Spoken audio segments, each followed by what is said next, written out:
I just want to do a video on the issue about loving the world. Most of us are familiar with the passage in 1 John chapter 2, whereby John says, "Do not love the world, for the love of the Father is not in him." So when you go to church, constantly people are, well, at least the pastors are telling you not to, be worldly, not to continue in the ways of the world, not to be materialistic, not to be ambitious, because this world is not your home. You're just passing through. Many Christians, in fact, have this idea that we shouldn't work so hard because we're in the world, but we're not of the world. So what happens is that we teach this kind of thing to justify um, a mediocre level of excellence in whatever we do in terms of our career, in terms of our preaching, as well as in terms of the manner of life in which we pursue things. On the other hand, we tell people not to be worldly, so what happens is that we also cut people away from certain things like entertainment. We are also telling people that basically, certain values are worldly values. But the question I've always asked myself is this: I'm living in Kuala Lumpur, I'm living in Malaysia, and it's part of the world. So how is it possible for me to not be worldly? I'm a lawyer, and every day my life is based on how well you do in court, whether you win an argument or you don't. It's performance based. So these are the questions that linger upon my mind. Except that as we continue to consider what worldliness is, you begin to read the passage in 1 John 2 very carefully. And it says the world and its passions passes away.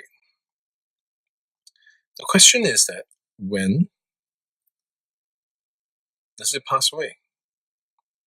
So when you read 1 John chapter 2:17, you think it stops there. It doesn't. It continues towards the next verse. And the next verse is this: "Dear little children, it's already the last hour." In other words, what John is trying to tell you is that the world was passing away at that time. And when the Bible talks about the world, it's not talking about our physical world, our worldly system, or the rat race. It's talking about the world of the old covenant. In other words, worldliness is not materialism. Worldliness is actually going back to the law. And Paul speaks about this. Remember, he told us not to be married. If you are single, do not seek to be married. And if you are married, do not seek to be divorced. Jesus told women not to be pregnant. So we have a lot of teachers who come and tell us today that the world is coming to an end now, and therefore you shouldn't get married. You should be single, so that you won't get into a lot of entanglements, marital entanglements.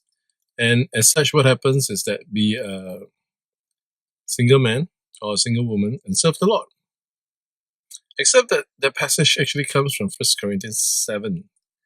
And 1 Corinthians 7 speaks about something called the present crisis. And the present crisis there is actually AD 70. It speaks about the fact that the old covenant was coming to an end and the new covenant was being established. So Paul also said this: the world in its present form is fading away. And Paul also says in Colossians 2 that we should not be minded with worldly philosophies, but rather be firmly established in Christ. So you begin to understand the concept of worldliness which is taught in the Bible has nothing to do with what the church is telling you today, which is don't make so much money, which is basically, don't be greedy, which is don't be materialistic, and don't have, don't put your trust in possessions and things like that. It has nothing to do with that. Because the concept of worldliness is this. Go back to the old covenant. Going back to the old covenant. That is worldliness in the Bible. That is worldliness in the Bible. It has nothing to do with what you earn, what car you drive, and all those things. Of course, I'm not asking you to show off, to be fake rich. Because real rich people, you realize, they just drive very humble cars and they dress very humbly. So, what is worldliness in the scriptures? It's going back to the old covenant world. The reason why I say this is because I want you to realize that when the Bible talks about new creation, it's talking about a creation after the law has passed us away. It's a creation based on grace. It's a creation based on the finished work of Jesus Christ on the cross. So, when you read your scriptures, remember something, okay? When you read 1 John 2 especially, when he talks about how the world will disappear, how you shouldn't love the world, that world is no longer in existence today. You are freed from that world. You are in the new world now. So make your life pleasurable on this earth. Enjoy it. Live it to your fullest. And have great joy in it. Right? Cheers. Bye.